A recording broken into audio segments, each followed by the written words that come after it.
Bonifacio na kampo ng Philippine Army ay dating Fort McKinley noong panahon ng mga Amerikano. Noon, mas malawak ang sakop nito. At dahil nasa mataas na lugar, sinasabing tanaw mula sa Fort McKinley ang buong Kamaynilaan. Malapit sa entrance ng tunnel ang opisina ng pinuno ng puwersa ng Amerika. Kabilang sa mga tumira doon, si General Douglas MacArthur na naging commander din ng United States Army Forces in the Far East o USAFE. We can see very logical na nilagay yung entrance sa tunnel dun sa likod ng bahay niya. It also served as a quick air raid shelter. So of course, importante sa kanya ang protection. If anybody will get killed, talagang disaster kung namatay yung commanding general. Sinimulang gawin ang tunnel sa tulong ng kontratistang si Colonel Wendell Fertig na may mga trabahador na Pilipino. They began the tunnel in October 1941.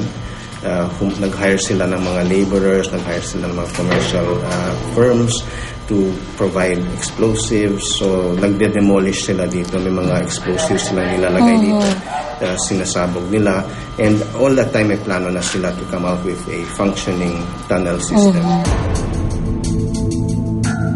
Noong mga panahon na yon, natunugan na ng gobyernong Amerika ang posibleng pag-atake ng mga Hapon sa Pilipinas. Kaya pinamadali ni General MacArthur ang paghukay. So it was planned na dito ililipat si MacArthur, dito yung buong USAFE headquarters. Kaya may mga extension projects, banda doon. So in-extend ito to house the whole command structure. Pero makalipas lang ang 2 buwan,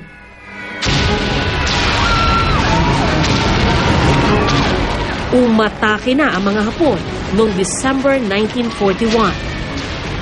By the time the war started, it was almost ready to function.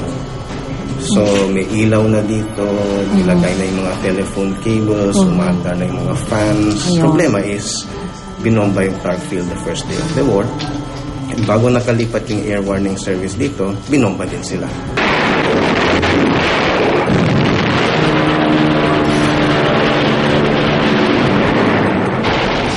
Pero nung binomba ng mga Hapon itong Fort McKinley noong December 9, 1941, tuloy pa rin ang pag-uhukay.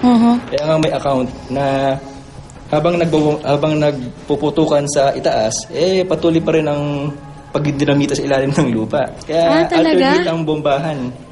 Pinagpapatuloy pa rin talaga yung pag-uhukay. Kahit na binobomba na tayo ng mga Hapon.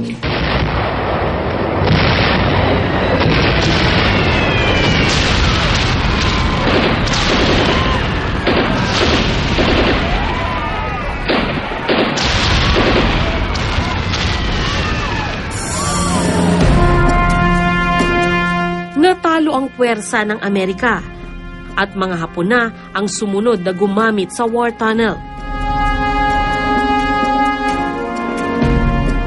Pinaniniwalaang pinalawak pa nila ito at nagtago pa raw dito ang pinuno ng puwersang Hapon na si General Tomoyuki Yamashita.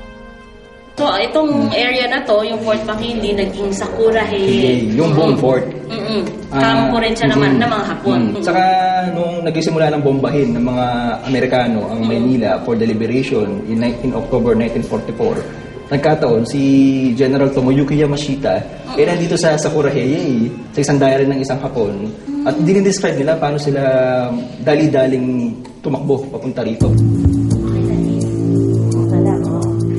Dahil sa koneksyon ng tunnel sa mahalagang tao at pangyayari sa kasaysayan, nang hinayang akong makitang nasisira na ang ilang bahagi nito.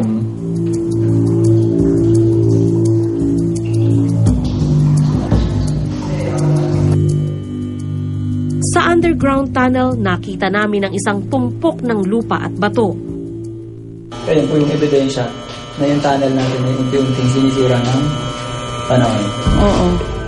Ano to? Oo nga, no? Nakita rin namin ang isang malaking poste ng flyover na nakatanim sa gilid ng tunnel.